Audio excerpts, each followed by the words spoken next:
இந்த forgetting and remembering game வந்து to learn lessons in a perfected way. Feeling special is nothing but spiritual ego. So இந்த மாயிலிருந்து வெளியே வந்தா அங்க feeling special இருக்காது.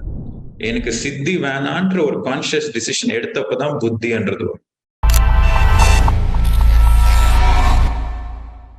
நீங்க வந்து கிளாஸ்ல படிக்கிறப்போ ஒரு டீச்சர் உங்களுக்கு சொல்லி கொடுக்குறப்போ டெக்ஸ்ட் புக்கு, கைடு, நோட்ஸ் எல்லாத்தையும் கொடுத்து உங்களுக்கு பாடம் சொல்லி கொடுப்பாங்க. பட் எக்ஸாம் சென்டர்ல no text books are allowed, no guides are allowed. உங்களுக்கு தெரிஞ்சதை நீங்க எழுதணும். அந்த மாதிரி நம்மளோட லேர்னிங்ஸ் எல்லாமே வந்து ஹையர் வேர்ல்ட்ஸ்ல இருக்கும். ஸோ நம்ம கத்துக்கிட்ட அந்த லேர்னிங்ஸ் தியரிட்டிக்கல் சப்ஜெக்ட், ஆஸ்ட்ரல் வேர்ல்ட்ஸ்ல, மென்டல் வேர்ல்ட்ஸ்ல நிறைய லெசன்ஸ் நம்ம கத்துப்போம். அங்க கத்துக்கிட்டான எக்ஸாம் சென்டர் தான் அர்த். ஸோ இங்க வந்தப்போ we have to use our own intuition. So நம்ம இன்ட்யூஷனை யூஸ் பண்ணி நம்மளுக்கு எது சரியோ அதை நம்ம பண்ணணும்.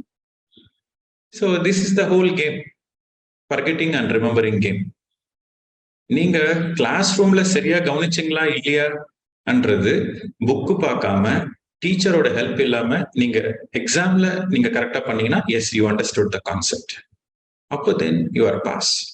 ஸோ அந்த மாதிரி நாம கத்துக்கிட்ட இந்த லெசன்ஸ் எல்லாமே பாஸ் ஆகணும் அப்படின்னா அதோட ப்ராக்டிக்கல் ஃபீல்டு தான் பிளானட் எர்த். ஹையர் வேர்ல்ட்ஸ்ல, காசல் வேர்ல்ட்ஸ்ல we perfectly plan everything, certain challenges, certain directions in our life, so that அந்த சேலஞ்ச் வந்தப்போ நான் எப்படி ரியாக்ட் பண்றேன், அந்த சேலஞ்ச் வரப்போ நான் எப்படி அதை ஹேண்டில் பண்றேன். So that determines whether we pass the exam or not. So for example forgiveness என்ற ஒரு லெசன் நம்ம கத்துக்கணும். ஓகே, தியரிட்டிக்கலா கத்துக்கிட்டோம் அப்படின்ட்டு. பட் ரியலா நம்ம அந்த ஃபர்கிவ்னஸ் கத்துக்கிட்டோமா அப்படின்ட்டு நம்மளுக்கு ஒரு ப்ராக்டிக்கல் எக்ஸாம் வந்து அந்த எக்ஸாம்ல நம்ம மற்றவங்களை மன்னிச்சு விடுறோமா அப்படின்னா then we pass it. Theoretically we say lot of things, but practicals matter. So இந்த ஃபர்கெட்டிங் அண்ட் ரிமெம்பரிங் கேம் வந்து it is for to learn lessons in a perfected way. Every moment is an opportunity for you to pass the exam. இதுல வந்து குட்டி குட்டி exams இருக்கும், major exams இருக்கும். So இது subjective. Any person who is heading into the spiritual path, so அவங்களுக்கு வந்து I want to get enlightened என்ற டிசைர் இருக்கும்.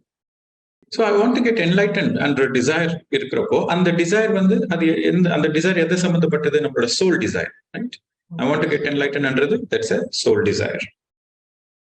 அந்த desire இருக்கிறப்போ there will be 5 pitfalls அப்படின்னு சொல்லலாம்.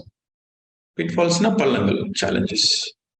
ஸோ அந்த 5 pitfalls ஓட அதை தாண்டி அதையும் மீண்டு போனாதான் நம்மளுக்கு enlightenment.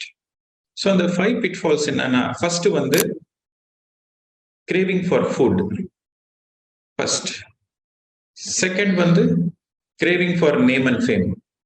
The third வந்து craving for wealth, money. Fourth வந்து craving for siddhis, spiritual gifts, spiritual powers. Fifth வந்து excessive attraction towards opposite sex. So these are the 5 pitfalls for every spiritual seeker. இது நம்ம வந்து ஹையர் வேர்ல்ட்ஸ்ல இந்த பிறவி எடுக்கிறப்போ இந்த life டைம்ல நான் I want to get enlightened அப்படின்னு பிளான் பண்ணிட்டு வருவோம். ஸோ இந்த வாட்டி நான் இந்த 5 pitfallsல நான் ரொம்ப கேர்ஃபுல்லா இருப்பேன் அப்படின்னு பிளான் பண்ணிட்டு வருவோம். பட் இங்க வந்த பிறகு அது நிஜமா நம்ம பாஸ் ஆகிறோமா இல்லையான்றது நம்மளோட ரியல் லைஃப் தான் நம்மளுக்கு சொல்லும், நம்மளோட ப்ராக்டிக்கல் லைஃப் தான் நம்மளுக்கு சொல்லும். Because every thing is tempting. இந்த 5 desires பார்த்தீங்கன்னா அது வந்து நம்ம சென்ஸ் ஆர்கன்ஸ்ல இருந்து வர டிசைர்ஸ், the 5 desires. So ஆனா நான் என்லைட் ஆகணும்ன்ற டிசைர் வந்து சோலோட டிசைர். ஸோ டிசைர்ன்றது எங்கிருந்து வருது அப்படின்னா ஜென்ரலா பிசிக்கல் டிசைர்ஸ் எங்கிருந்து வருதுன்னா நம்மளோட இந்திரியாஸ்ல இருந்து வருது. ஓகே, நம்மளோட சென்ஸ் ஆர்கன்ஸ்ல இருந்து அந்த டிசைர்ஸ் வருது, பிசிக்கல் டிசைர்ஸ். ஸோ அதையும் மீறி போனாதான் we are focusing on the desire of the soul. That is the true desire. Every lifetime the soul wants to progress. So that is a true desire.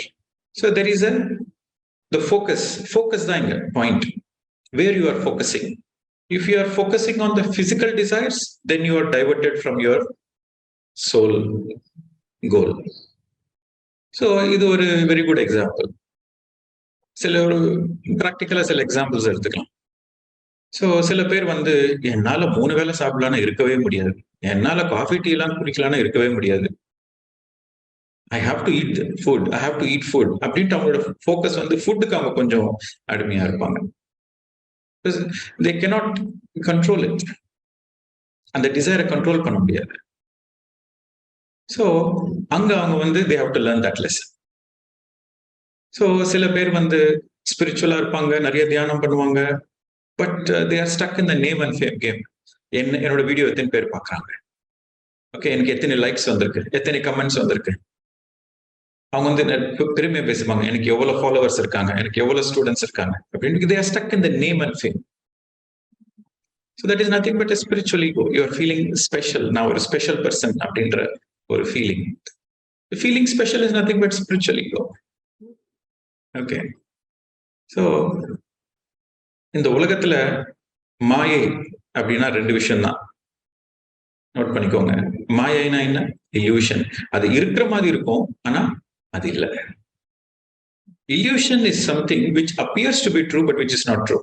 There is only 2 mayas. First is death. There is no death. But it appears that there is death. But there is no death. அது ஒரு மாயை. ரெண்டாவது, நான் வேற நீ வேற. We are separate. இதுவும் ஒரு மாயை தான். My essence is not separate from your essence. We both have come from the same Parma. So there is no separation. There is oneness. So இது ஒரு மாயை. So இந்த 2 மாயிலிருந்து வெளியே வந்துட்டா then you are an enlightened master. One, there is no death. Number 2, there is no separation. There is only oneness. Aham Brahmasmi. The essence of me is the essence of the whole creation. There is no separation. So இந்த மாயிலிருந்து வெளியே வந்தா அங்க feeling special இருக்காது. I am special than you. I have great spiritual siddhis. I am a special person. I have many followers. I am a great person. There is no great. Everybody is great. கடவுள் வந்து ஒருத்தரை கம்மியாவும் ஒருத்தரை ஜாஸ்தியாவும் படைக்கல. So there is no injustice in the entire creation. So இந்த மாயிலிருந்து வந்தாக்கா இந்த spiritual ஈகோல இருந்து வெளியே வந்துடலாம். அதுக்கப்புறம் இந்த ராஜயோகம் பண்றப்போ, இந்த ஆனாபானசதி பண்றப்போ நிறைய சித்திஸ் வரும், நிறைய காஸ்மிக் எனர்ஜி வரும், நிறைய காஸ்மிக் எனர்ஜி வரப்போ நிறைய சித்திஸ் வரும். தேர்ட் ஐ ஆக்டிவேட் ஆகும், குண்டலினி ஆக்டிவேட் ஆகும், நம்மளோட பாஸ்ட் லைஃப்ஸ் எல்லாம் பார்க்கலாம். Okay, so we have so much of powers. Ravana got so much of siddhis because of his meditation. இல்லையா? சோ பஞ்சபூதங்களுமே ராவனோட கண்ட்ரோல் இருக்கும், அந்த அளவுக்கு சித்திஸ் அவரோட மெடிடேஷனால. But he misused that siddhis. So he has to pay for it. So ஸ்டார்டிங்ல எல்லாருக்குமே இந்த சித்திஸ் வரும், ஆனா அங்க ஸ்டக் ஆகாம நான் தியானம் பண்றது சித்திங்களுக்காக இல்ல, நான் தியானம் பண்றது என்னோட என்லைட்மெண்ட்காக, என்னோட செல்ஃப் ரியலைசேஷனுக்காக. நான் இங்க ஸ்டக் ஆக மாட்டேன். My goal in meditation is self realization, not for spiritual powers, not for feeling special அப்படின்றப்போ அங்க வந்து சித்திங் இருந்தாலும் அது they don't focus on the siddhis. They keep continuing meditation. They understand the siddhis are a maya. The siddhis la maya nu purinjikinu they focus on the goal, that enlightenment is my only goal. Self realization is my goal. God realization is my goal. I want to experience myself. I want to experience God. அன்ற ஒரு கோல் இருக்கிறப்போ சித்திங்க diversion இருக்காது. So then they pass the lesson. But ஆரம்பத்துல வந்து எல்லாருமே அந்த எக்ஸாம்ல fail ஆவாங்க. ஃபெயில் ஆயிட்டு invariably everybody will get siddhis and everybody will fail and everybody have to learn the lessons. Everybody has to pay the karma back. And then அதுக்கப்புறம் அவங்க realise பண்ணுவாங்க, ஓகே இந்த எனக்கு சித்தி வேண்டாம் அப்படின்ட்டு அவங்க கான்சியஸா ஒரு டிசிஷன் எடுத்துக்குவாங்க. எனக்கு சித்தி வேணான்ற ஒரு கான்சியஸ் டிசிஷன் எடுத்தப்பதான் புத்தின்றது வரும். சித்தி போனாதான் புத்தி வரும்.